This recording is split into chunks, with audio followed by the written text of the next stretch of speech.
The next station is New Square. A light here for the Cottlandby Art Gallery. Mind the gap between the minecart and the fan. And hello and welcome to Cottlandby Minecraft City Population 1 as we are here right in the central line. A very smooth ride there on the central line for the iPhone 13. Well done iPhone 13. There has actually just been an update on this. Looks very nice. Lovely little screen of some kind of tropical rainforest style jungles or something. Looks great. I don't have time for that. I'm kind of stuck in my little city on the edge of the tundra here in Cottlandby. So here we are. We're in the kind of new end of town, I would say, although I built it quite a while ago. But all the buildings are all kind of concretey and glassy and quite nice. And there was a gap between this area and the tourism resorts, and I always intended to come back and fill that gap in, and I have started to do that. Yes.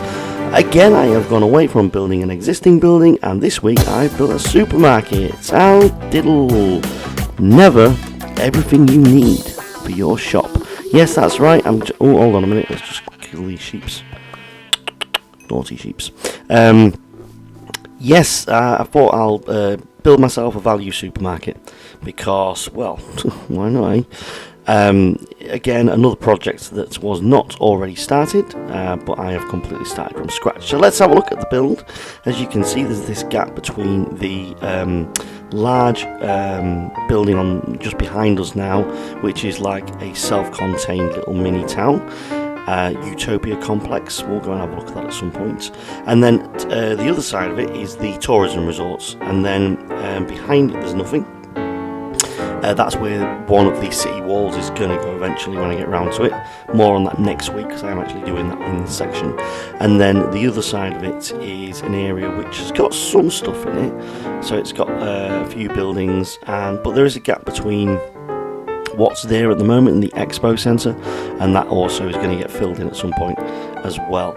And then it's going to backfill all the way down to the back end of the tourist resort. So essentially you're in a situation where there's no gap between the middle of the city and the tourist resorts. Okay, so I don't know why I just decided to build this. It's weird. There is like a little co-op right down at the other end of town, and there's a few kind of branded shops and stores and stuff like your Starbucks and your Costa and Mackey's. Obviously there's Mackey's everywhere, but there's not a lot else going on at the moment. So I thought I'd build some shops and stuff. Quite easy to build. I've built like some kind of faux shelving that, because obviously Cottlandby at the moment, only one person living there. All these buildings I'm building, all these apartments and stuff, no one's living in them. Who's going to live in them? Someone at some point. So this is more about building ready for the kind of population. It's a bit like what they're doing in China with these ghost cities. They're waiting for all the rural to urban migration to occur. So they're just building cities. No one in them. Just roads. And, oh, look, I've spent 50p at the spa. When did I do that? Clearly not me. Who's got my debit card? Not me. Yeah, so it's a ghost city, basically. Cottlandby, it's a ghost city. And it's a very nice ghost city. I might keep it a ghost city, actually. I'm not like the only person in here. What else is going to go away from this or across the road from this in the gap? Well, I don't know. I've had an inkling to build a golf course for some reason. For quite a while I wanted to build a golf course, but I'm not quite there with the golf course yet. Right, let's move along a little bit in the build, and here we have the front window going in, and it's this kind of nice glass.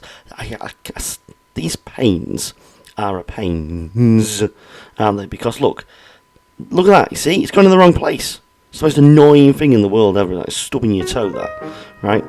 I love building with like panes of glass. I just wish they'd make the building tools a little bit more responsive when you do your fat fingers like I do. But yeah, never mind. So a nice window in there, just to finish it off quite good. Yeah, so I'm not sure what else is going to go next to this. I might do some sort of food kind of place. That looks naff, I'm going to take that down. Might do some sort of food place because there's going to be a boatway and a horseway which runs behind this as well. So what kind of food place? Well, I've got McDonald's, a couple of McDonald's actually, and there is actually a McDonald's right near here, so I don't need another McDonald's. Then Burger King. I've got KFC. Could do another KFC, I suppose. Would like to do something different. Or could do a Taco Bell. Yeah, Taco Bell. Or a donut. What's that donut place that do? There's a drive-through in Leeds. A donut place. There's a donut place. Drive-through donut place. Not Dinky Donuts. Dunkin' Donuts. Possibly a Dunkin' Donuts. I don't know. It's an American brand. They haven't really gone very far. Maybe a Taco Bell. I do like Taco Bell. Yeah, maybe a Taco Bell drive-through. Anyway, that's for next time. Oh, yeah, I know what you're all thinking. Well, what's been going on in the world of 3D printing? Well, guess what? This week, not a lot. You see that picture? You see that picture? That's a load of PLA waste. Because the printer, for some reason, after I came on YouTube the week before last and said how amazing it was and how people who moan about 3D printers going wrong are all like just, you know, not doing it properly, because once it's set up it just runs and you never have to do anything with it. Well, guess what? It's failed. And annoyingly, I can't quite figure out why. So I haven't really had time to deal with it, but I'm just troubleshooting at the minute. The bed seems level, but then the nozzle doesn't equally hit the ground all the way across. So like the bed that it's printing on is level, completely level, but the nozzle isn't the same distance from the bed all the way across. So I thought, oh, the bed's warped. Well, how can that be? It's glass. So I took the bed off. I got some like a metal ruler out. No, bed's fine. So then I thought, well, then the Z-axis must be going up for some reason. So I checked the Z-axis on the motor. It ain't moving at all. So it literally is some sort of like supernatural force has just come to bite me in the backside for bragging about how easy 3D printing is. That is literally it. There's going to be some 3D printers somewhere on YouTube with like a voodoo doll of my printer, if that's possible, and they're like sticking it to make it fail. So I'm just in the process. I've ordered loads of parts for it. I've ordered a new bed. I've ordered new nozzles. I've ordered some new PLA material to go in it. I'm just going to troubleshoot it until I figure out what the hell is going wrong. And then if it's still doesn't do, I'm just going to take it all back to pieces. I'm going to put it all back together again. I'm going to check all my tolerances. I'm going to get my torque screws and spanners and stuff out. I'm going to make sure it's all alright, and it's going to be a massive pain in the backside, and it's going to be an entire weekend wasted just so I can print some wasp traps. But yeah, 3D printing, there you go. Not a lot to say this week. I was actually trying to print some cookie cutters. Cookie cutters, that's a word, tongue twister there. Cookie cutters, I can't do it. Cookie cutters.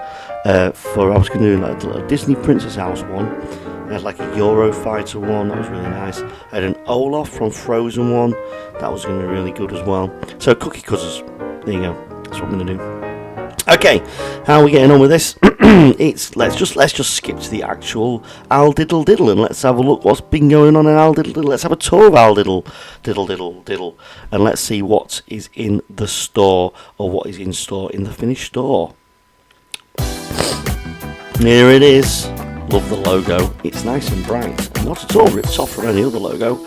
In we go with the fruit and the veg and the carrots and everything else. We've got a lot of carrots. Then we've got the meat counter. We've got the bacon, we've got the beef, we've got the pork, the duck, all that kind of jazz. And then we've got lots of sweets and crisps and cookies. Then we've got that bit in the middle that's full of just stuff, random stuff. And then I got some tins, I got some beans, and then over here I got some pastas. You want pastas? I got pastas. I got pastas and rices and noodles and coconut rice and all sorts. And then at tills I got loads of stuff to sell you as well. But it's all that healthy stuff, so you can't moan that I'm trying to, shove sweets onto the till. So I put all the sweets in the back. And that's it, basically. Not a lot in there. It's got 4 checkouts. 1, 2, 3, 4. But we only ever open one because, the other 3 are just there for show. From above, it looks really nice, doesn't it? Look, Aldiddle looks really good. It's a nice little quaint building. Aldiddle, never everything you need. That's my slogan for Aldiddle, because just like other value supermarkets, you can never just go in them to get your shopping. They never have everything you need. They're always out of stock of something. This week I went in there to get orange cordial. Yeah, guess what? Out of stock. Last week, they took pallets of it. That's all they had. Now it's out of stock. It's just that was a toilet, by the way. There's just no consistency at all. So then I had to go to the co-op on the way home and pay like £4 for an orange cordial, which just makes me cry. And it's got like roof glass as well, so natural light. Gotta have natural light, haven't you? Yeah. Brilliant stuff. Here's that space. I'm going to put a drive through and a boat through and a horse through. I don't know what it's going to be, but it's going to be a through something. What's this down here in this bit? You cannot be there. There you go. Euphemised him because he couldn't get out of there, could he? Or she. Yeah, so I'm not quite sure what else. It's going to be some sort of foodie place. I love that station. It's a great station. It could do with some nice, maybe some, actually a couple of units. Maybe, excuse me, maybe I'll put a few bits and bobs there. So there's like a little coffee area as well, just to complement my favourite station, which is that one. Well, my favourite station from the outside is that one. My favourite station from the inside is Sandwater. Okay, this whole area here, I'm thinking maybe a golf course. Maybe a golf course would be nice. Yeah, to go with the maze.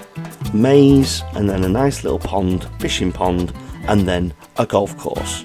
Although how would I make the holes? The holes would be like one block big, wouldn't they? That's just too easy. I'll have to have a think about that. I'll have a think about that. Okay, next time on Cottlandby Minecraft City, and I think it might be next time as well, because I don't think I'm doing Planet Coaster for a couple of weeks. Next time, it's TNT time. That's right. Next week, it is hardcore mining. TNT. Yes, there's going to be some boatways. We're blowing out those boatways to make room for the boats. There's going to be some intense action in terms of TNT, and so subscribe now to see it if you haven't already done so, and click that bell and leave a comment and smash that like button. Smash it, smash the like button, so that it tells YouTube that this is a good video and other people should watch this video. Thanks for tuning in. It's been a pleasure to have your company this week as well. And I will see you next week for more Minecrafting, crafting, blowing up, mining action. Good day.